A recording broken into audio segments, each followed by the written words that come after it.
Liturgia nos ajuda a rezarmos a presença da Trindade no meio de nós. Esta Trindade que existe desde o princípio, ou melhor dizendo, ela nunca teve um princípio porque ela é eterna. Nós, criaturas, sim, tivemos um início. Deus, na sua eternidade, Ele é o sempre. Então não existe um momento no qual Deus passou a existir. Deus Ele é a eternidade. Ele não tem começo, não tem fim. E a liturgia hoje não quer explicar, não quer nos ajudar a entender logicamente, racionalmente o mistério da Trindade. Até mesmo porque se nós conseguíssemos compreender esse mistério, deixaria de ser um mistério. O mistério é aquilo que é apresentado, mas a gente não compreende na sua totalidade. A gente tem uma noção, a gente tem alguns símbolos, alguns indicativos, mas a gente não consegue compreendê-la totalmente, porque é algo que está além da nossa compreensão. Há quem use da matemática para ajudar a entender ou ter uma noção do que é o Deus unitrino.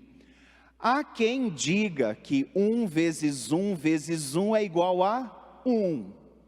É um modo de nós dizermos que a Trindade, ela representa um único Deus, uma única natureza, Ele é divino, mas em 3 pessoas.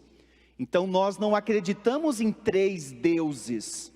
Nosso Deus, Ele é único, Ele é um, mas em 3 pessoas. Aqui está o mistério, como uma pessoa, como um Deus pode ser 3, e 3 não são 3 distintos, mas uma única natureza. Como eu disse, aqui a igreja, a liturgia, muito mais do que tentar explicar isso, quer nos ajudar a experienciar o mistério da Trindade. Trindade essa que costura toda a história da salvação. E quando eu digo história da salvação, não significa só paixão, morte e ressurreição.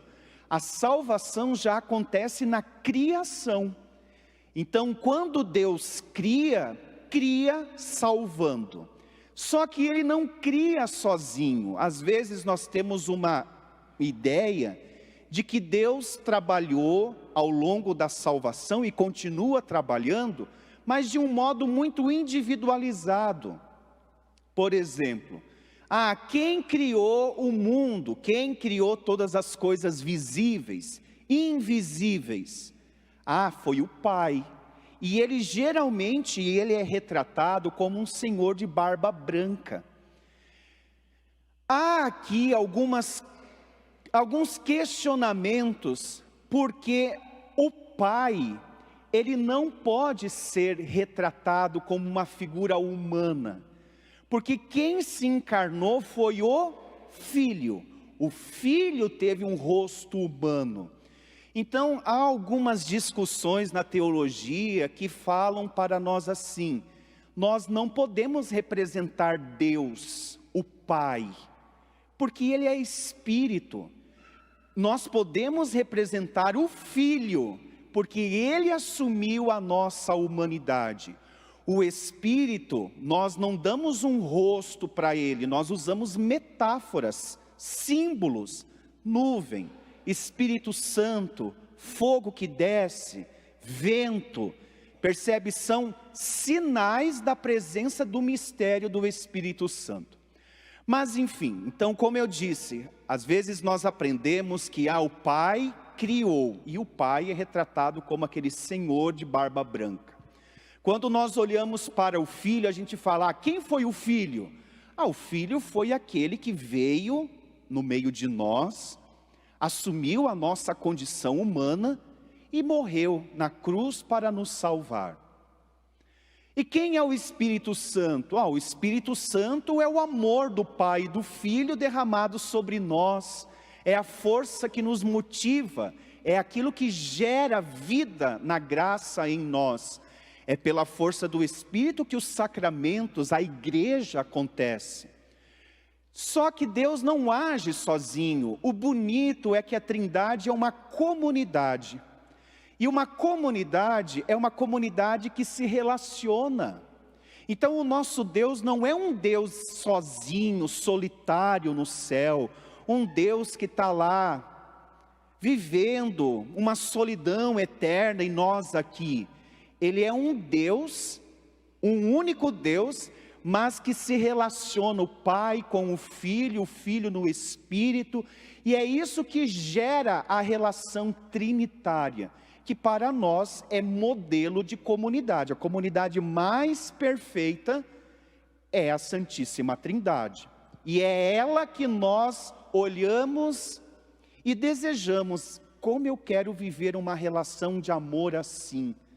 Um pai que ama o filho que se entrega ao pai, mas há um espírito que une esse amor entre os dois, mas não é um amor abstrato, é uma divindade, é Deus.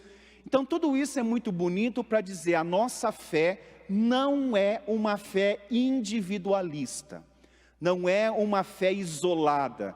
A nossa fé, olhando para a Trindade, é uma fé que se relaciona. Assim como Deus se relaciona consigo, Ele também se relaciona conosco. Mas voltando à nossa catequese, quando o Pai cria, Ele cria junto com a participação do Filho. Para nós não criarmos essa ideia de que então Deus, o Pai, criou tudo, e o Filho então está ali aguardando o momento de começar a agir. Não, o Filho está junto com o Pai. Lembremos que antes da encarnação, o Filho é eterno, já existia o Filho, só que nós não o conhecíamos pelo Antigo Testamento. No Antigo Testamento, Deus revelou a sua face como o Pai, como o Deus. Mas isso não significa que Jesus não existia. Ele é o Filho eterno. E já existia o Espírito Santo, porque se Deus cria, cria na força do Espírito. Então às vezes a gente pensa assim, o Pai cria, mas agora o Filho está quietinho. Não, é a Trindade que age na salvação.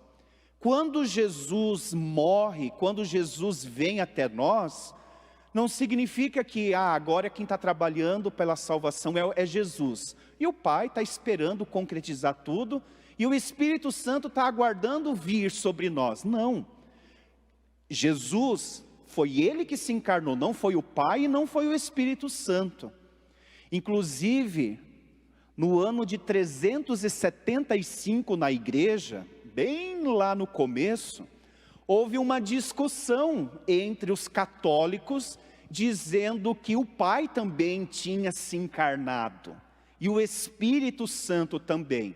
Foi aonde então que fizeram um concílio na igreja, uma reunião com todos os líderes do mundo inteiro, para decretar, para reformular a nossa fé, dizendo, não foi o Pai quem se encarnou, foi o Filho.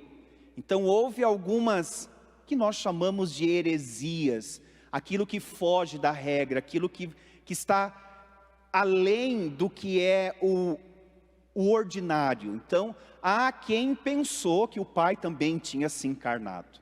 Então, por que surge o credo niceno-constantinopolitano, que é esse que nós vamos rezar na missa de hoje? Porque ali está formulado a verdadeira fé. Enquanto alguns diziam que o Pai tinha também se encarnado, os apóstolos, ou melhor, os sucessores dos apóstolos falam, não, vamos botar ordem nisso daqui. Nós cremos que Jesus se encarnou. Isso só por uma curiosidade histórica da nossa igreja. Então daí que surge o credo niceno-constantinopolitano, que é justamente para nós rezarmos, e ao rezarmos, a gente proclamar a verdadeira fé, sem as heresias, sem os desvios.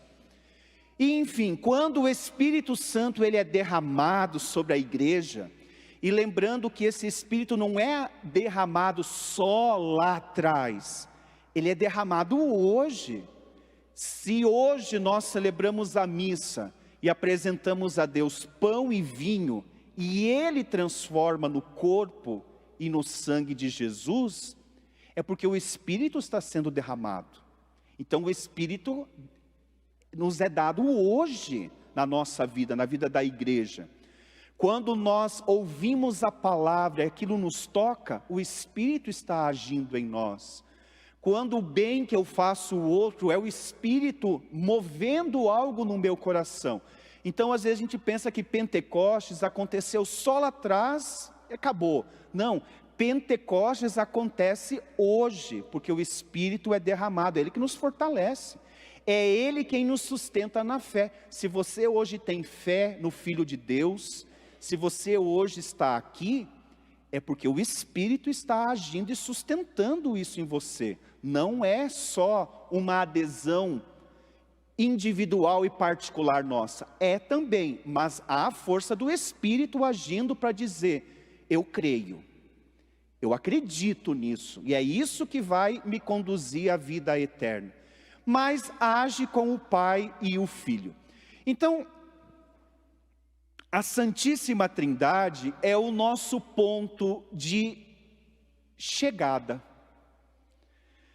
Iremos deixar esta realidade humana, na qual nós temos momentos de participação na vida trinitária. Mas nós trazemos as nossas limitações, a nossa humanidade, o pecado que nos afasta desta vida da comunhão em Deus.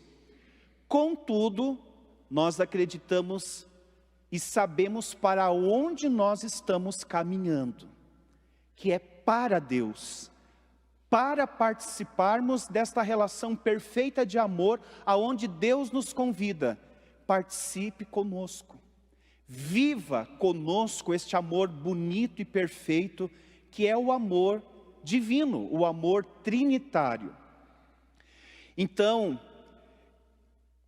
seria muito pobre de sentido da nossa parte acreditarmos que a nossa vida começa aqui e termina aqui. Seria um vazio existencial tremendo.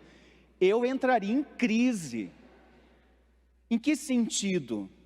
Se a minha vida fosse só, tá, eu nasci, alguém me deu uma educação, eu cresci, depois comecei a trabalhar, há quem constituiu uma família, e daí depois passa a maior parte do seu tempo trabalhando para pagar contas, espera chegar a idade madura para a morte chegar. Nossa, isso seria tão pouco. Ou, nesses intervalos aí, esperar chegar um fim de semana para a gente descansar um pouco. Ou a gente ficar contando os dias para chegar um feriado para a gente fazer uma coisa diferente, que é bom, é excelente, não tenha dúvida, é muito bom. Eu conto os dias, quanto que falta para o feriado, para quebrar um pouco a nossa rotina. Mas eu digo que seria muito pouco a gente se contentar só com isso. Trabalhar para pagar conta, esperando um feriado para a gente descansar e depois tudo acabar. A Trindade nos fala, não, nós estamos inseridos nessa realidade humana, a gente precisa fazer isso, senão a gente não sobrevive. Mas não termina aqui, nos aponta para um além, para algo que está por detrás daquilo que nós hoje não enxergamos completamente. Então a gente tem uma noção, a gente sabe, a gente experimenta, mas não na sua plenitude. Mas algo me aponta, não, depois daqui, há algo me esperando, há alguém me esperando, para me fazer eternamente feliz.